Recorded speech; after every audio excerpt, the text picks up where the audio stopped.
বন্ধুরা, এখন আমি চলে এসেছি নীলগিরি রাজবাড়িতে।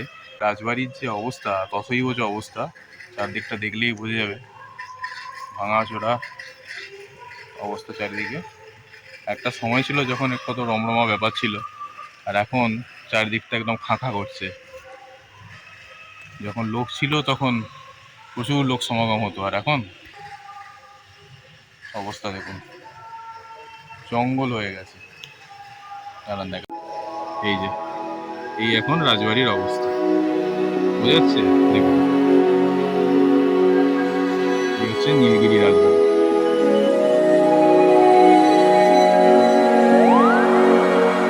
পুরো ফাঁকা।